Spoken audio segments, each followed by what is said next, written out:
My next guest, Brigadier General Reserves Amir Avivi, states categorically that the time for Israel to apply sovereignty is now. He is the director of Habithonistim, a movement of Israeli security forces personnel advocating for Israel's future security needs in a way that they believe will enable Israel's existence and prosperity for generations to come. I'd like to introduce Brigadier General Amir Avivi, who is the director of Habithonistim, a movement of Israeli security forces personnel advocating for Israel's future security needs in a way that they believe will enable Israel's existence and prosperity for generations to come. Welcome, Amir, to the Israel Connection on JA Community Radio. Thank you very much. It's a pleasure talking to you. Thanks. Now, Amir, let's get started. You wrote an article in Israel Hayom just last month titled "The Time to Apply Sovereignty is Now." And you said that the attempts by left-wing leaning generals, the champions of stoking fears, to frighten the public about the consequences of annexation are unbecoming and misleading.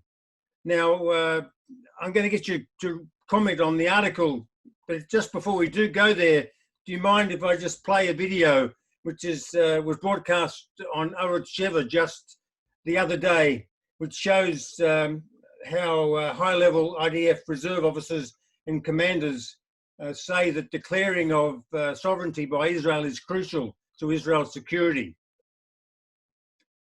Okay? Please. Sure. We are here to deliver a very clear message. This is an historical moment, and it's time to apply sovereignty over the Jordan Valley and over all the towns in Judea and Samaria. This will ensure Israel's security for decades to come. We are in favor of Trump's plan in Judea and Samaria. We think that there is no other option but to control the borders between the Jordan Valley and Judea and Samaria by the Israelis. We want to settle the Jordan Valley. It is integral part of the state of Israel in any way. Without these territories, there won't be peace, there won't be stability in the region. Well, this message we are bringing as the movement of the Habithonistim with more than 1,000 officers that have joined us in the last 4 months, all of them supporting Israel's national security for the long term. The big question is not what will happen the day after, not what will happen the 6 months after, but how to ensure Israel will thrive for decades to come, and this is why it's so important to apply sovereignty now. We think that there is no other way but that Israel control the whole area between the Jordan River and the sea. We need to be responsible for the security. We cannot afford to let our security in the long run to other organization, to other entity, no matter what. All right, so we've just listened to a video that put out a pretty strong statement by you and Jerry Gershon. Now, why are you so adamant that Israel should be unilaterally annexing the settlements and the Jordan Valley at this particular point of time? Why do you see it as being so very important? Well, I think that the first question is, what does Israel need in order to ensure it will thrive, I would say, for eternity? This is the basic question. And we think that for Israel to thrive against any potential threat in the future, Israel needs the Jordan Valley as its eastern border. This is what enables us to defend against any threat from all the Middle East. And the other thing we need is full security control over the mountains of Judea and Samaria. Now, Israel, at the end of the day, is the mountains of Judea and Samaria with 9 miles of shore and 9 miles of the Jordan River. Who controls the mountains controls Israel. You know that we, the Jewish people, we have defeated empires on these mountains, the Romans, the Greeks. So it's crucial to control the mountains, and in order to do so, you need civilians, you need towns, you need people to live there. An army doesn't have the right to be in a place that it's not sovereign, that it's not part of Israel. So we say something very simple. If now the stars have aligned and we have an opportunity with the blessing of the President of the United States to apply sovereignty, we shouldn't think twice. We should look at future generations and do it now for their sake. So you're saying that we have a unique opportunity now because of the Trump administration, that if it wasn't because of Trump having set the opportunity before Israel, that Israel couldn't go ahead and do this right now? Yes, definitely. I mean, we need the administration's backup on this, but we have to understand that when I say the stars that were aligned for Israel, it's not only the administration.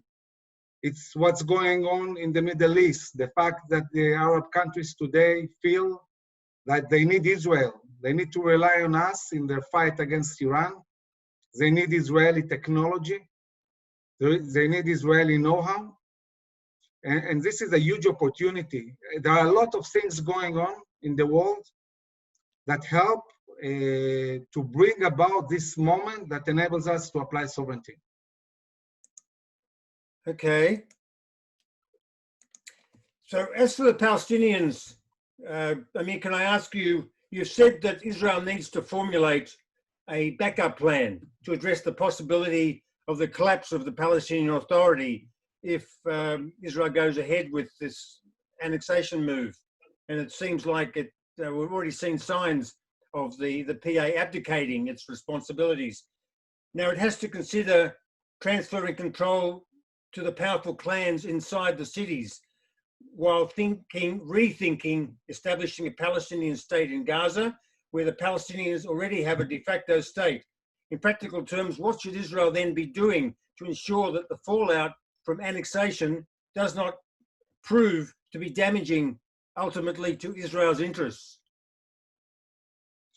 Well, first of all, I think that it shouldn't come as a surprise that when you do something that it's for the best of Israel's interest, when you do something Zionistic, when you take care of the Jewish people, there will be opposition to that, okay? You don't need to be a high-rank security officer to understand that if Israelis do something for their interests, there will be an opposition. But we are stronger than ever, and I believe we can cope with any threat. I think that mainly people talk about two issues. One is the Jordanians. What will happen with Jordan? My answer is nothing. Nothing is going to happen with Jordan. Why? Because Jordan is very, very dependent on its peace agreement with Israel. We supply the intelligence to the Jordanians. We supply the water. We supply the gas. They need us. We, frankly, don't need from them anything. We are very appreciative of the fact we are in peace, and we appreciate peace. But looking at basic interests, it's obvious that the Jordanians need Israel, and although they, in order to appease their people, will say that they oppose this, that it's wrong, and so on, but really, there is no interest in Jordan to have Palestinians on their border, because this would destabilize Jordan completely. They want Israel on their border. This is what stabilizes them, and they know that. So I'm not really worried about Jordan. About the Palestinians, I would say this, and people don't say it much. We don't need the Palestinian Authority. It's their problem. If they want to dismantle, it's their issue. There are alternatives within the Palestinian population for other leaders to step forward and take responsibility. And I think it's the Palestinian Authority own interest not to do so, because they gain a lot of money, they make a good living, and I don't see how applying the law of Israel on its own citizens, not the Palestinians. We're not dealing with the issue of the Palestinians. All we are doing is taking an area that today is under military law, Israeli citizens who are actually under military Israeli law, and applying the Israeli law. Why should this destabilize the Palestinians? Why should this affect Jordan? It's their decision, and I believe that they won't do anything dramatic because it's not in their best interest. And even if we will have a few difficult months, we, as a movement, we look to the future. We look at what will happen in 100 years, in 500 years. We think that this is the main issue, not what will happen in the next 2 months. I think we'll cope with that. We're strong enough. But hasn't the Palestinian Authority, through its security forces, actually been helping Israel a great deal by its control of the Palestinian territories? And if they were to abdicate their responsibility in this regard, isn't that going to put a lot of onus back onto Israel's security forces? The Palestinians deal with taking care of the Palestinians, not the Israelis. They deal with security when it's their own interest in order to foil attacks on them. Israel is responsible of Israel's security. When there is a ticking bomb inside the Palestinian city, it's Israeli IDF forces and special forces that deal with it, not the Palestinians. So when you take the interests of the Palestinians themselves to arrest Hamas operatives or jihad operatives and so on for their own sake, and combine it with Israeli interests to do so, there is not much left between these two interests that is not taken care of. And I think that any idea that talks about Israel not being responsible of its own future and security is a wrong idea. We didn't step out of the ashes of the Holocaust to create a situation where we are not responsible for our own future and security. So I don't count on Palestinians and I don't count on Jordanians. And by the way, I don't even count on the United States to defend the state of Israel. I count on Israel. We should be able to defend ourselves. It's always great to have friends. It's always great to have allies. But I'm certainly not going to put Israel's security in Arab hands, Palestinians, Jordanians, or others.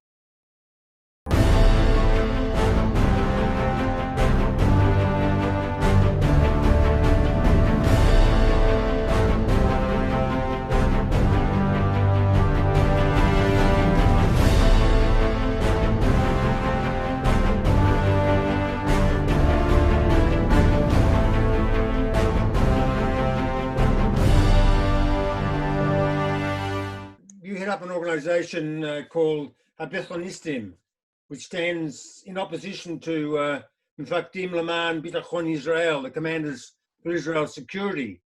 Now, I've interviewed Dr. Nimrod Novik in the past week, and he certainly stands by his organization, and you stand by your organization. You're the director of Habithonistim. So why should we be listening to Habithonistim rather than commanders for Israel's security? Why do you have more merit, would you say, than commanders for Israel's security? Well, I think that what they are talking about, they have a plan that talks about retreating to the 49 armistice line, to what we call today the separation wall. And this plan is a catastrophe for the future of Israel, because what it means, and they say it in their plan, they say Israel won't have any sovereign rights beyond the 49th armistice line, or they call it the 67 line, it's the same thing, which means we will not be able by ourselves to take care of the security in Judea and Samaria. We won't have in the long term the Jordan Valley, and they rely on Palestinians, on the UN, on Jordan to defend Israel in the long term. This is a formula for the destruction of the state of Israel, and we are exposing this. We're talking about this, and we're saying clearly to the Israeli society and not only in Israel, to the Jewish world. There is no way Israel can allow such a situation where we're not in a responsible of a sovereign border that we can defend Israel and in charge of security, of the overall security in Judea and Samaria. So we are pushing back on these ideas, and luckily we have the President Trump and the administration backing up our way of looking at things. And I must say that we have established the Habithonistim 4 months ago, and it's having huge traction with more than 1,000 high-rank officers, commanders, and warriors joining the organization, and it's growing exponentially every day. People want to hear commanders who talk from a Zionistic, proud point of view. They want to hear leaders who reassure them, who say to them that Israel will always be strong and defend itself, and they don't want and they cannot relate to people who think that other nations should defend us and are not talking from a very proud and connected to our heritage point of view. I don't understand people who can easily say, we'll leave Bethel, we'll leave Shiloh, we'll leave all our religious places, we'll throw all our spirit and the reason why we came to this land just to live like in Manhattan, in Tel Aviv, or in Kfar Saba. It's not a formula that can work in the long term. The other thing that Dr. Nimrod Novik had to say was that his organization has, even though the numbers might be smaller than yours, that they've only got very, very high-ranking officers from Mossad and Shin Bet and the top echelons of the IDF. They're the creme de la creme, as one might say, of Israel.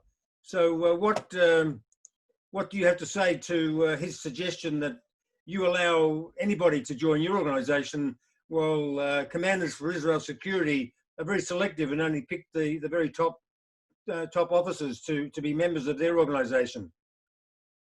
Well, when you look at who is in this organization, most of them are, I would say, 70 years old and more. It's a very old organization. Young people don't join. People who have lived the consequences of Oslo, who have been on the ground, who have seen this disaster of what happened when we retreated and enabled the Palestinians to grow terrorism to a scale that cost us more than 1,000 Israelis who were killed in the streets of the center of Israel. The young generation is completely opposed to these ideas, and even looking at the political spectrum, their ideas represent maybe 2 or 3% of the people of Israel, somewhere between Meretz and the Arab Party. It's far, far from being a mainstream. I don't know many Israelis who are willing to talk about ceding the Jordan Valley, for example. And by the way, one of the things that made me decide to move forward with the idea of the Habithonistim is not right wing, it's Rabin. You know, Rabin, at the peak of Oslo, just before he was murdered, he said, I have 3 red lines I will never cross. I will never divide Jerusalem. He said, if I have to divide Jerusalem, I prefer not to have peace and I won't divide Jerusalem. This is Rabin. He said, we will always be in the Jordan Valley in its most broader sense. And he also said, the Palestinians won't have a state in Judea and Samaria, they will have an autonomy, and the security will be in the hands of Israel. These organizations, CIS, broke to pieces all these sayings of Rabin, all of them. They are willing to divide Jerusalem. They are willing to cede the Jordan Valley. They are willing to cede our control and security in Judea and Samaria. And this is far, far, far away from the basic idea of Begin and Rabin of what is the solution in this conflict with the Palestinians. Both of them were thinking about the same ideas, an autonomy, not a state, and of course the Jordan Valley, security in Judea and Samaria, and Jerusalem. And Trump adheres to all these principles. And this is why we are supportive of the initiative. Yeah, I would also point out that in my interview with Dr. Novik, I alluded to remarks by Shimon Peres that he wrote earlier on in his life, and he also never envisaged a Palestinian state when he first wrote on the matter, but he changed his views later in life. But so be it. The other thing about the interview I had with Dr. Novik, he stresses that Israel already has security control of Judea and Samaria, and therefore annexation will serve no real purpose. He argues that any unilateral move towards annexation will only cause a huge backlash, which could amount to another intifada and harm to Israel's peace deal with Jordan in particular. That's what he contends. So why do you say it's so important that Israel do something when he contends that it already has control of the areas that it would be annexing? It's funny that people who fought status quo and said that we have to disengage unilaterally now become the biggest supporters of status quo. Now, status quo is something in the middle. It's not a plan. You have only two options, two realistic options. One, to me, is a catastrophe, which is the separation plan, ceding Judea and Samaria and retreating to Road 6, the 49 Armistice lines. This is one kind of solution. The other solution is applying sovereignty. There are no other middle solutions. Now, if we don't do it now, when the stars are aligned and we have a supportive president, we might find ourselves in a few months with a new administration that calls for retreat to the 49 Armistice line. There is no status quo. We have to make sure that when we have an opportunity, we do the right thing for the long term. If we don't do it, it's not going to stay status quo. The next administration will ask to retreat. Right. So this is why we should do it now. And yes, I'm not saying there are no any threats, and I'm not saying that life is easy. I'm saying that when we'll talk about it in a year, in 5 years, in 10 years, we'll say it was worth it. Just like Ben Gurion, when he decided to call for the independence of the state of Israel, he knew that this is going to be hard. And it was much, much, much harder than anything we would expect to deal with now. Now, really, we are in complete control, and this is actually why we can do it, because we are in control. This is the best situation we have in order to do the right thing for the people of Israel. We have an expression in English, he who hesitates is lost. You have an equivalent expression in Hebrew? There is an expression in the Sayeret Matkal, which Yoni Netanyahu and the Prime Minister Netanyahu served in, which says in Hebrew, Rak ha'me'ez menatzeach. Only the one who dares wins. Yes. Now, so we should dare and win the day. Now, there's maybe something which has been going on that's upsetting things a little bit, and that's the settler movement. I just want to finish up with a question about the opposition that's arisen within the settler movement to annexation moves that conform with the Trump peace plan because of their unwillingness to entertain a Palestinian state in any shape or form in which Israeli settlements will end up being surrounded by Palestinian villages and such. They see themselves being in isolated enclaves, and that's why they have now developed an opposition to the Trump plan and the eventual formation of a Palestinian state. Now, you don't object per se to the establishment of a Palestinian state. So, what do you feel as though is this opposition from the settler movement? Do you think it's a serious impediment to going ahead with annexation at this point of time?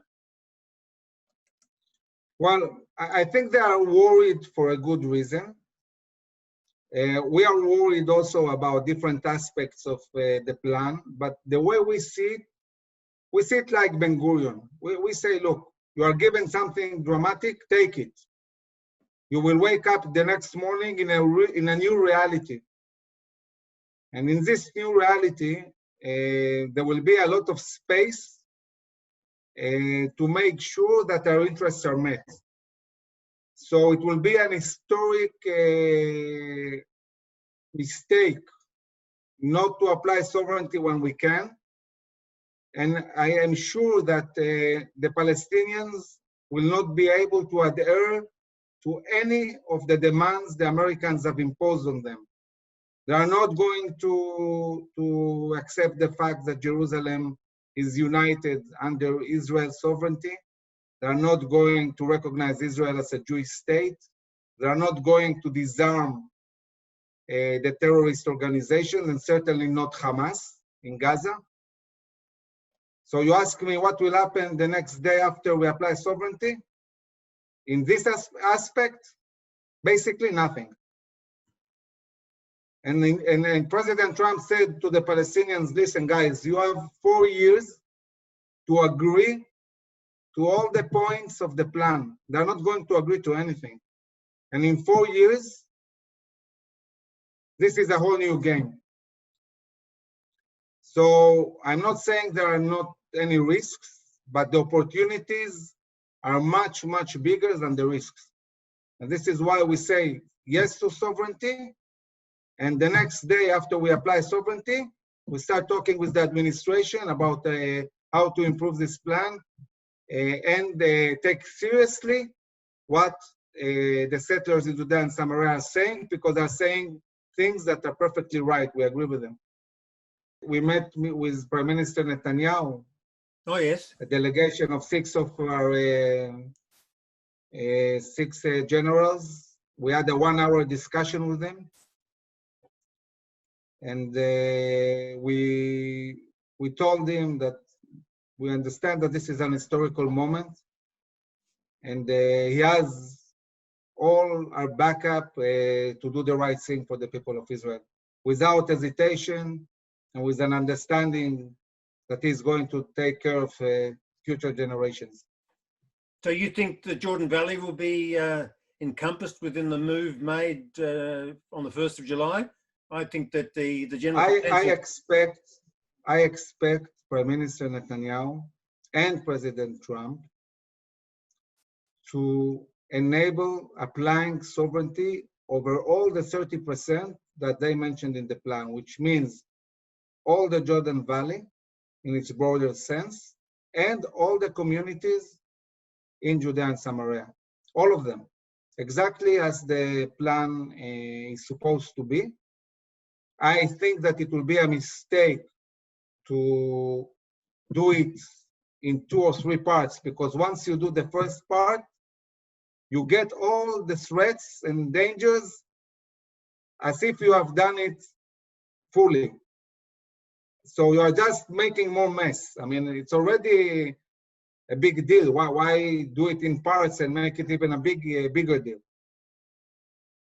It should be done once, and we should deal with the threat once and not 3 times or twice or whatever. Yeah, it's one way of looking at it. Yes, I just have read though that that Netanyahu isn't the sort of person to make big drastic moves like this. He tends to be the person who goes along steadily and makes moves that are not sudden and out of the blue, and that's not his way of operating. So if he's going to do what you say, to annex or declare sovereignty over 30% of Judea and Samaria, that will certainly be something which is out of the ordinary for the way that he has been operating? Well, he has been working on this plan with the administration for the last 3 years. It's not all of the sudden. It's not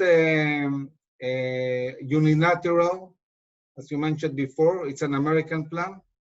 It's not the Israelis doing something by their own, as we did in the Golan Heights or when we applied our laws in Jerusalem. This is applying an American plan. There's nothing unilateral about that. It's not our plan, it's Trump's plan.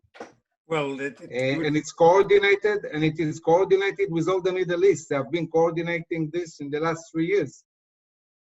This is a very well thought plan. And I think that Netanyahu is driven from 2 places that give him the strength to do so. One, he has the backup of the administration, and this is a big deal. The other thing is, he has the backup of the political spectrum and the society. Most of the MKs in the Knesset are in favor of applying sovereignty, and also in his government. And the last thing is that he knows that this is one opportunity to do something that the people of Israel will remember him forever. He has to decide what his legacy is going to be.